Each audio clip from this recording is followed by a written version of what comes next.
Bonjour, je suis Raphaël Monta, aumônier de prison au centre pénitentiaire de Ducos en Martinique depuis 2013 et plus particulièrement dans la maison d'arrêt et au centre de détention.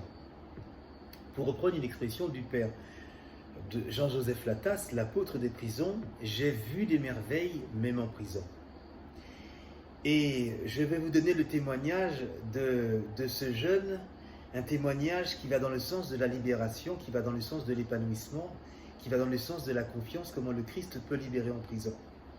J'ai vu ce jeune arriver un dimanche au culte et voulant véritablement se mettre à part, ne pas se mélanger et avoir un regard, je dirais, de hargne, un regard où vous n'avez pas trop envie de lui adresser la parole. Et nous l'avons laissé, donc au fond. Il faut savoir que les aumôniers rappellent toujours en fin de célébration que l'on peut visiter en prison et pour ceux qui le veulent, on se tient disponible. Et à mon grand étonnement, il a donné son nom, donc je suis passé le voir en prison. Et en prison, donc il a commencé à me poser des questions, à sortir de sa timidité, me poser des questions, me demandant est-ce que je suis prêtre. Je lui ai dit non, mais pourquoi tu es en blanc? Je suis en aube, je suis un laïc. Ah, qu'est-ce qu'un laïc? Je l'ai expliqué. Et il faut savoir que quand on vient visiter comme ça en cellule, la conversation, c'est la personne détenue qui l'a fait et elle peut partir de tout et de rien. Ça peut partir d'un rouleau de papier toilette à une demande de calepin, de stylo, voilà, vraiment de choses basiques. On ne parle pas tout de suite de Christ. Et je le voyais le dimanche qui toujours est en train de noter sur son calepin, en train de noter des références, et avait de plus en plus cette soif de la parole de Dieu, et me demandant, mais dis-moi les textes que vous proclamez, d'où ça sort, sur quel livre, etc. Et je lui ai dit, c'est une Bible. Il m'a dit, j'en ai pas, est-ce que je peux en avoir une? Je lui ai dit, écoute, je vais t'en offrir une. Je lui ai offert une Bible toute neuve, plastifiée, et avec l'émotion, presque les larmes, il me dit, écoute, on ne m'a jamais offert de livre neuf.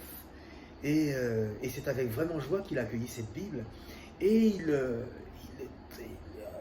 parcourait sa Bible, il soulignait, et toujours, les visites en prison, il avait toujours plein de choses à me demander.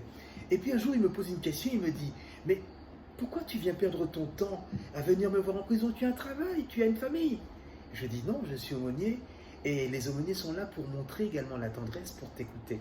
Parce que tu verras qu'ici, c'est un lieu où on n'écoute pas souvent, un lieu où on vous demande de faire, et nous sommes présents en prison.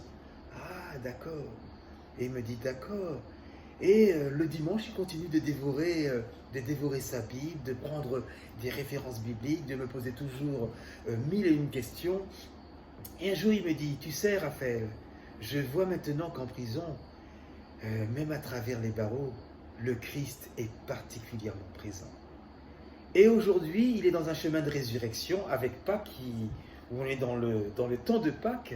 Et il me dit, je songe aujourd'hui à l'après-prison, j'ai pu me réconcilier avec ma famille, j'ai pu me réconcilier avec ma femme, avec mon enfant. Et aujourd'hui, je prépare, j'espère à la sortie de prison, je prépare mon sacrement de mariage. Voilà quels peuvent être les chemins de résurrection. Amen et à bientôt.